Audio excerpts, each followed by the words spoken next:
Hi, I'm Jonathan Gross, the Managing Director of Pemmico Consulting. Today I want to talk to you about the emotional curve of ERP implementation projects.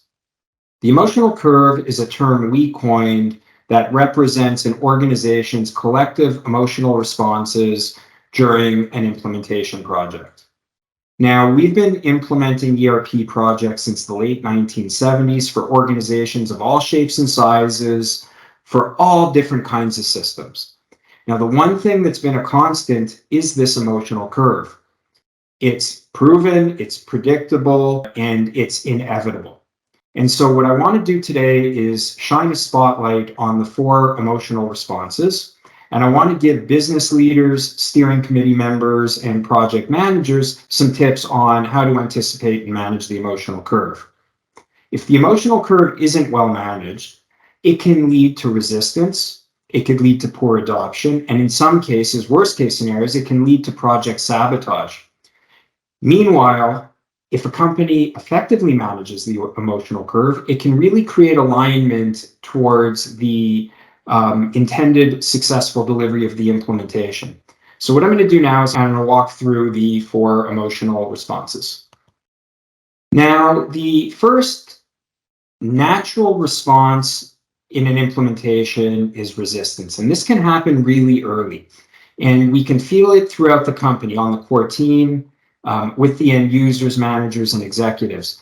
And so what happens is people are apprehensive about what the future may hold. Some people may naturally have a very low tolerance for ambiguity and may get uncomfortable when there's uncertainty that lies in front of them.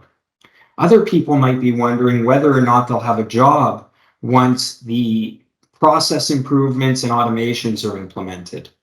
And there are other people in the organization who are very protective and controlled over their little fiefdoms or silos. So it's really important for a company to keep its finger on the pulse of the organization, understand where pockets of resistance lie, and employ proven change management techniques, including formal communications and training, among other things, to help address resistance and remove those barriers to adoption. Now, at early phases of the implementation, the core team naturally starts ascending the curve towards a phase that we call euphoria. Now, why does this happen? Well, in the early phases of implementation, the consultants do a lot of the heavy lifting. And so the systems integrators personnel is largely going to be tasked with defining the future state processes, perhaps laying out a business blueprint, even doing an initial configuration and proof of concept of the system following the happy path of the transaction. Meanwhile, you've got the steering committee, executives, the core team, and maybe other subject matter experts in the organization who have been participants in the process, but perhaps not driving it. And so now they're getting a first window into how the future may look. And boy, does it look good. We're going to get analytics at the click of the button. A lot of the manual, redundant work we do, taking data from over here and data from over there and putting it in a spreadsheet, that goes away. A lot of the manual workflows we have are going to be replaced by system workflows. So this looks really, really good. And we all of a sudden have this collective sense of euphoria about how the future is going to look. But be careful, because we're going to descend down the curve into the depths of desperation as the implementation progresses. So what happens? Well, in a standard implementation project, there's a handoff from the consulting firm to the core team. And the core team is going to take the reins. They're going to take this happy path construction of the system, and they're going to put the meat on the bones. And they're the ones who are going to be responsible for configuring the system, putting it through a battery of structured tests, and things are going to break, and things aren't going to work as expected, and their workarounds are going to have to be developed. And it's a real pressure cooker of an environment where people are up late working, setting up the system, testing the system, creating end user training guides, migrating data, training end users, and all the while they may have parts of their day jobs that they have to do before hours, after hours, and so forth. And so there is a sense of tension and nervousness, and the company is collectively descending down the curve towards the depths of despair. Ultimately, the company doesn't really hit rock bottom until, unfortunately, it's flipped the switch on the new system. See, at some point, a company is going to make a decision to go live. And it's going to do that when the show-stopping issues have been resolved, when the organization has been sufficiently trained on the new system. Now, what that means is that there are still issues on the issues list. They just weren't the highest priority ones. Training has reached a baseline level, but folks are certainly not as well adopted in the new systems and processes as they were compared to their old processes that they may have been executing for 5, 10, 15 years.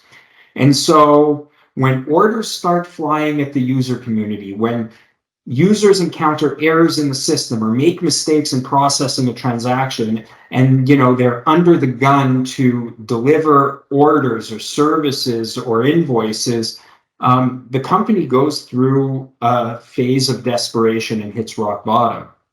Typically, when the company hits rock bottom, that's when things start to improve, and we don't just stay there, we start climbing the adoption curve. So we continue to workshop issues and narrow that issues list so the system gets more robust. Users get more turns in the system, process more transactions, and start adopting it. And now they're at the point where they start seeing the light. They start appreciating the benefits of the processing efficiencies, of the single source of truth, of the analytics, and can't wait for continuous improvement and optimization. If you're a business leader, if you're a steering committee member, if you're a project manager, there are things you can do to help mitigate the downsides of the emotional curve.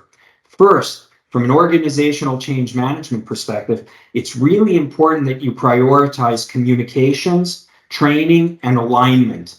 So it's important for the executives, the managers, and others to have foresight that the going's going to get tough, and perhaps to make organizational changes to help alleviate some of the hardships. So in other words, business leaders should understand that at cutover time, for example, business performance is going to dip. Maybe we throttle orders. Maybe we delay certain things, whatever the case may be. Just as importantly, we should be supporting our end user community and the business community with extra hands on deck. We call this initial post-go live phase hypercare. And so what we want to do is make sure we provide the business with extra support to help with training, to help with issues resolution, and even business processing.